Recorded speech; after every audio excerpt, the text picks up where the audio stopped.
सभी उन हमारे जो एचआरटीसी के ऑफिशियल्स हैं जो कि आज हमारे ऑर्डर हुए हैं, आज ज्वाइन करेंगे कि जो कॉन्ट्रैक्ट में थे, जिन्होंने अपनी 2 साल कॉन्ट्रैक्ट की कंटिन्यूस सर्विस पूरी कर ली है, उनको हमारे मुख्य कार्यालय ने हमें आदेश दे दिए हैं और उन्हें रेगुलर किया गया है।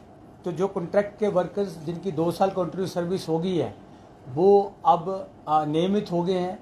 वो अपनी कोडल फॉर्मेलिटीज़ पूरी करके जो कंसर्न डिपूज है वहाँ पर, जहाँ आदेश आए वहाँ पर ज्वाइन करेंगे। तो मैं आपसे शेयर करना चाहूँगा कि किस किस कैटेगरी के लोग हैं जो कि कॉन्ट्रैक्ट से अभी नियमित हुए हैं और कौन कौन से डिपो में हैं। तो एक हमारे सबसे पहले बताना चाहूँगा जेटीओ हैं जो कि जोगिंदर नगर में लगे हैं, उन्हें नियमित किया गया है। पीएन है एक जो कि पालमपुर से हैं, पालमपुर डिपो के हैं। जो हमारे जीओआईटी हैं, जूनियर ऑफिस असिस्टेंट आईटी, इन्हें ये 7 है टोटल। ये बैजनाथ में 1 है, नगरोटा बगमा में 1 है, धर्मशाला में 1 है, जसूर में 2 हैं और पठानकोट में 2 हैं। तो टोटल 7 जीओआईटी जो है वो रेगुलर किए गए हैं। उसी कड़ी में जो ड्राइवर्स हैं, टोटल 53 ड्राइवर्स को रेगुलर किया गया धर्मशाला मंडल के तहत। इनमें से जोगिंदरनगर के 3 हैं, बैजनाथ के 1 है, नगरोटा बगमा के 10 हैं, धर्मशाला के 17 हैं, पठानकोट के 6 हैं, चंबा के 8 हैं और पालमपुर के 8 हैं। वैसे ही हमारे टोटल 35 कनेक्टर्स को जिनकी कंटिन्यूसली 2 साल की कॉन्ट्रैक्ट की सर्विस होगी थी, उन्हें रेगुलर कर किया गया है। उनमें से बैजनाथ के 2 हैं, नगरोटा बगमा का 1 है, धर्मशाला के 6 हैं, पठानकोट के 10, चंबा के 13 और पालमपुर के 3 हैं। तो टोटल 35 कनेक्टर्स हैं। वर्कशॉप हेल्पर जो हमारी डिफरेंट हमारी जो कार्यशालाएँ हैं वहाँ पर काम करते हैं, टेक्निकल स्टाफ से हैं, उनके 18 लोग जो वर्कशॉप हेल्पर हैं उन्हें नियमित किया गया है। उनमें से बैजनाथ के 1 है, धर्मशाला के 4, जसूर के 9, पठानकोट के 1 और पालमपुर के 3 हैं। तो टोटलिटी में 18 जो वर्कशॉप हेल्पर है उन्हें नियमित किया गया है। वैसे ही जो जेटी हैं, जूनियर टेक्नीशियंस हमारे जो कि वर्कशॉप में काम करते हैं, वो 14 नंबर है जिन्हें रेगुलर किया गया है। उनमें से जोगिंदरनगर से 2, नगरोटा बगमा से 1, धर्मशाला से 5, चंबा से 3 और पालमपुर से 3। तो टोटल 14 जेटी हैं, जूनियर टेक्नीशियंस हैं जिन्हें की नियमित किया गया है।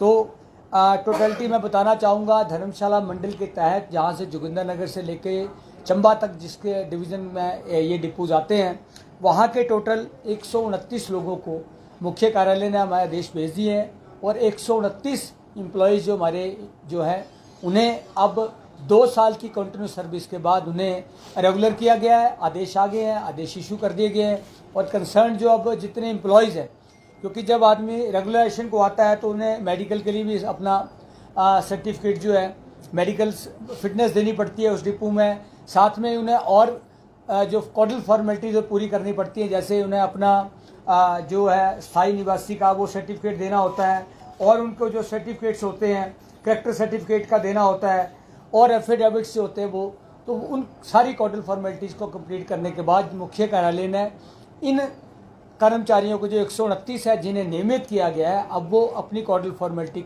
करने के बाद सब डिपोज में अब जो है अपनी ज्वाइनिंग देंगे।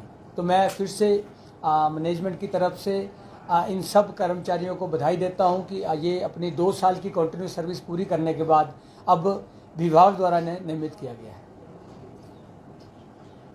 नियमित करने का क्या क्राइटेरिया रहा 2 साल की सर्विस? देखिए, मैं सब बताना चाहूँगा, सबसे पहले इसकी जो डिपार्टमेंटल प्रमोशन कमेटी की मीटिंग होती है मुख्य कार्यालय में होती है, परंतु इसकी जो सबसे पहले प्रोसीडिंग्स जो बनती हैं वो आरएम लेवल पे बनती हैं। आरएम लेवल की एक रीजनल लेवल कमेटी की कमेटी की प्रोसीडिंग्स बनती हैं। उसमें वो सारी फाइलों की उनकी जांच की जाती है, उनका पीरियड चेक किया जाता है, उनका वर्क कंडक्ट चेक किया जाता है, उनका देखा जाता है कि क्या कोई डीपीसी कोई उनके खिलाफ पेंडिंग तो नहीं है, कोई एफआईआर तो नहीं दर्ज है किसी केस में। वो सारी चीज़ें देखने के बाद वो जो कमेटी है अपनी प्रोसीडिंग्स डीएम ऑफिस को भेजती है। डीएम ऑफिस में भी एक कमेटी होती है जिसमें हमारे सारे आरएम्स जो होते हैं मेंबर होते हैं उस प्रोसीडिंग के। उसमें हमारे जो अकाउंट्स के लोग हैं वो भी मेंबर होते हैं। उसके बाद जो प्रोसीडिंग्स हमारी आरएम लेवल से आई होती हैं उनको स्क्रूटनी किया जाता है, उनको स्टडी किया जाता है। हर फाइल यहाँ पर डिपो में फिर से डिवीजन में देखी जाती है और फिर डीएम लेवल की अध्यक्षता में एक जो प्रोसीडिंग्स बनती है उन्हें हम जो है मुख्य कार्यालय को भेजते हैं कि हमने इन जो कर्मचारी है जिन्होंने 2 साल का कार्यकाल पूरा कर लिया है, कौन फिट है कौन नहीं फिट है, उन सबको हम लोग अवलोकन करके जो मुख्य कार्यालय को भेजते हैं। मुख्य कार्यालय में फिर जो हमारी प्रोसीडिंग्स जाती है उनको फिर से अवलोकन किया जाता है, उनको चेक किया जाता है। उस कमेटी के बाद उसके बाद जो आदमी छंट के आते हैं उन लोगों को विभाग फिर जो है ऑर्डर इशू करता है, और फिर वो जिनका कार्यकाल बढ़िया रहा होता है, कंटिन्यू सर्विस होती है, बिना किसी डीपीसी के होते हैं, फिर मुख्य कार्यालय उन्हें जो है रेगुलराइजेशन के ऑर्डर देता है।